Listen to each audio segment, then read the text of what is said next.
Hey guys, it's Ben the Coin Geek at Old Pueblo Coin, and today I have an open box for you, and it is actually an economy service for those of you keeping score at home.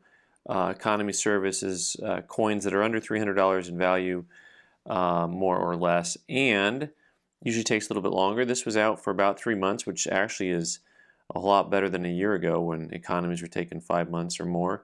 So certain areas of the market are getting caught up quite a bit. So here we've got an 1881S Morgan. 81S Morgans are, of course, one of the most common Morgans out there as far as finding them in high grade. This coin I thought had a pretty good look, but I'll tell you what, they're tough on 81Ss because they come so nice. We've got a couple little marks there in the field and on the cheek, behind the eye. The rest of this area is really golden, though. You've got the open field in the cheek and the neckline. Going back into the back part of the coin there, you've got a couple little nicks. And sometimes the nicks get hidden, right? So there's actually a nick right there, on the headdress itself, but they kind of blend in at first. But it's the ones that are in the open field that your eye is drawn to right away, right? And so this coin overall I thought was good enough to get a 5, and it came back a 4. But, $100 plus type coin right now in this market. And it's lovely, though. It's an attractive coin. Not that I get to put stickers on things, but if I did, it would get one because I think it's a really nice coin. Next up is a coin that has me, restating my basic argument that like 10% of you like and 90% of you hate. And that is, I really think they should actually grade both sides of the coin based on the merits of both sides of the coin instead of trying to net grade a coin based on a certain one area or one side, right? So this coin here, I'm just trying to get more marks on the other side of the other coin, has you got the little bit of bagginess here in the open field between the wings and the wreath, a little bit over here also. So those are going to bring down the grade. This is an 040. There's the New Orleans Mint. Also, 040s are known for really flat strikes. You can see some of the breast feathers on there, but it's a little bit rough as far as that goes. But the obverse of the coin has exactly the look you want on your Morgans. Really just shimmering pools of luster on behind Liberty's head, over the cheek, in front of the coin, under the neck. It's just really, really nice. So this is a 64, and I would argue that this side of the coin is 4. Maybe you even argue it's a 3. But then this side of the coin is much, much nicer than that. So in the marketplace, just remember when you're shopping for coins, look at the coins specifically. It's better to go to shows and dealers and see stuff in hand, because you get a chance to look at a coin like this. If you're just buying something online, it just says 64, maybe you pass on it, but maybe this is a coin you like because once you see it in person, you're like, oh, well, that coin really is lovely on one side and not as nice on the other, but I can live with this because I want this, right? So beautiful coin, but that's kind of how it works. That's the net grade market we're in on coins. Economy service gave me a chance to try on a couple of less expensive coins that I thought were really high enough grade to at least play with a little bit. This 46S Walker I thought was really gem and very fresh. Has that really nice original white look to it. Instead of sometimes you get almost like a washed out blue look. Maybe it's been dipped or, maybe it was just kept somewhere where it didn't have a chance to stay as crisp. But really a great looking field here, and then the main of the design, a very limited amount of contact marks on there. Same with the reverse of the coin. Hard to not like that. I mean, that's just really lovely, a lovely coin. And they called it a lovely grade, a 65. Nice grade.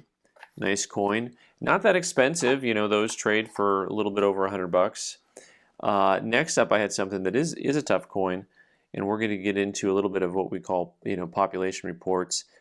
This coin here, this 1919 Philadelphia Mint, Walking Liberty half dollar, and it's really nice grade. Usually, I just plan on these always coming back like a half grade lower than I think, because that's just the safe way to play it in your mind. Sometimes when you get a little bit too positively biased in your own direction. But they call this a VF30, which I think is a nice grade. I think that's good. I thought maybe they'd call it a 20 or 25, just because that seems like whatever grade you think it is, it's lower. So what's interesting about this, for those of you who collect these coins, you know how rare this coin is just in the middle grade. You know, there's only 60 in this grade and 700 graded higher, 703, 713, but that's, you know, that is your PCGS population report. So of course NGC has them too.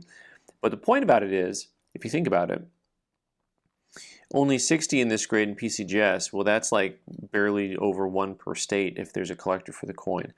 And think about how few that is for higher graded coins. You know, 700 coins, you got to run all the way from VFXF, AU, UNC, GEM-UNC, you know, so that's really several grades. I think it's several grades. I can't say that. Anyway, you get the idea here. Pretty neat coin, probably about a $400 retail coin on this one, but it's really intriguing to see just how hard those coins are to come by.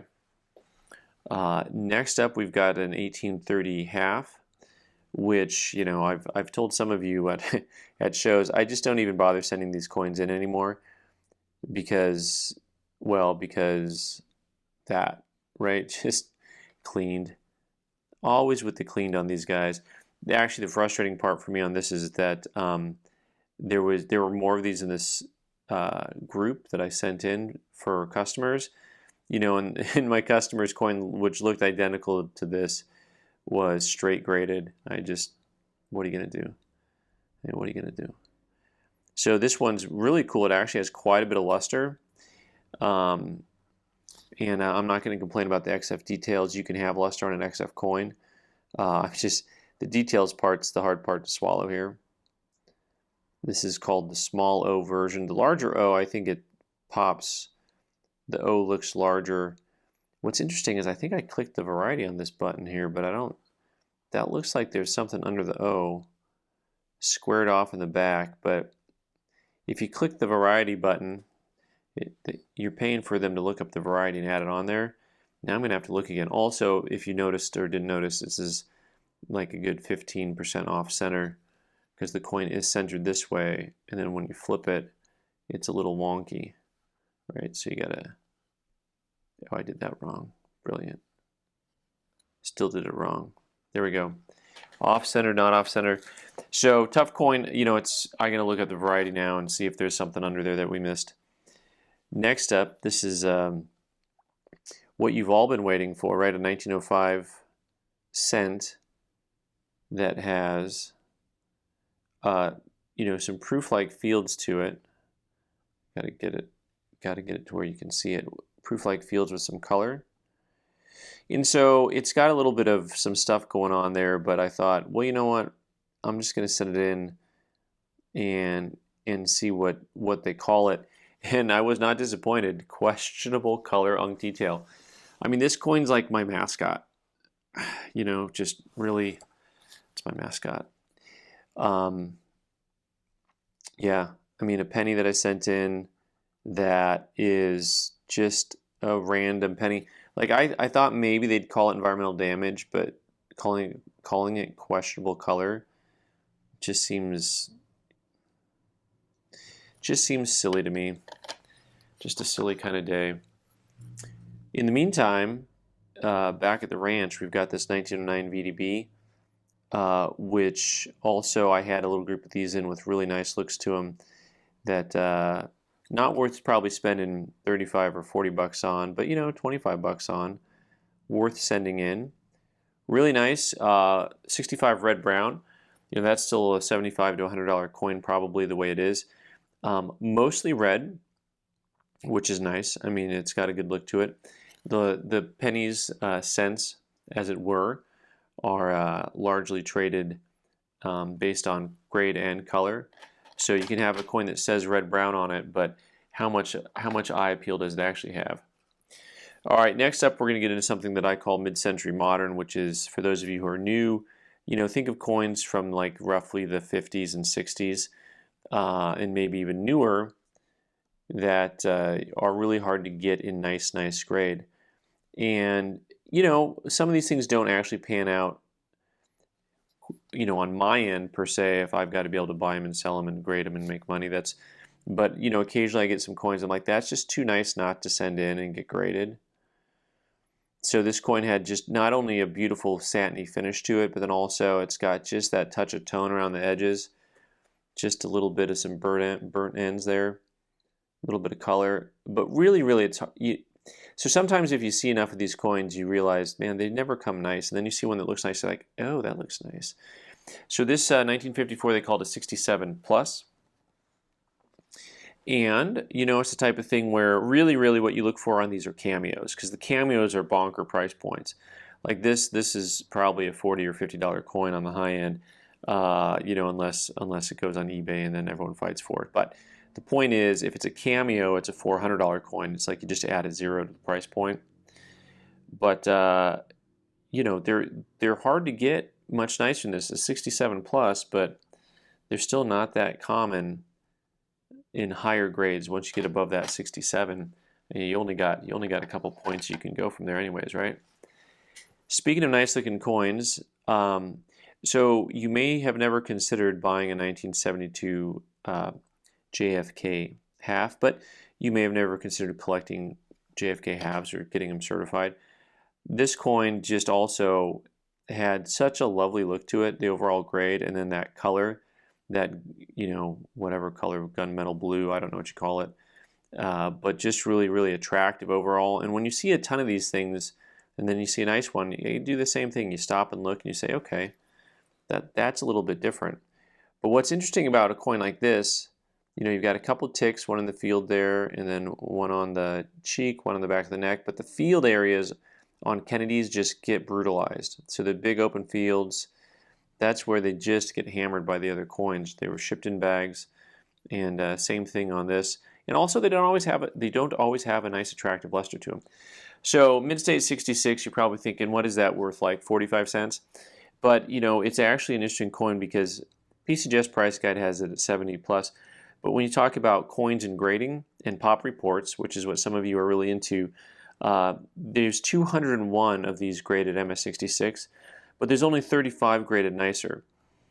And of those, you know, 12 of them are 66 pluses, and then 23 of them are 67s. A 67 is an $1,800 coin per, you know, based on, you know, PCGS's price guide. Maybe they're not worth that much, but you think about it, there's only 23, so like, you know, half the states get one, and the other half, you're out of luck. You voted the wrong way, you lose. So same thing here. I got an 88 from Denver, and I thought, you know, I've never seen, you know, an 88 Denver look quite like that. What a lovely coin. And so similar results in lots of ways. A similar looking coin, looks lovely with the toning, right? And the specialist is going to need it. But this one is has a much higher pop report. This also came back at 66, you know, but there's over 300 of them, not 200. And there's over 200 graded higher. But even then, you know, in 66, so track with me on these pop reports. A 66 plus, there's 67 of them. And in MS67, there's 199. So one grade up basically is as high as you can go, because after that, there's one in 67 plus and there's one in 68. And then, of course, this is all PCGS pop reports. So basically, you're like saying there's a chance, right? It was that close. Now, my only complaint about this coin is I'm seeing, you know, there is some packaging material inside on the coin, right? Which is interesting because it must have been up in the edge somewhere, because it's not on the photo of the coin, like on a photo grade or whatever it is, or whatever they do at PCGS. You know, it doesn't have that white piece of foam is not showing. So wild and crazy stuff, ladies and gentlemen. Thanks so much for watching on Ben the Coin Geek. You can subscribe by clicking on the owl button in the corner and watch more videos on the right side of the screen. Thanks.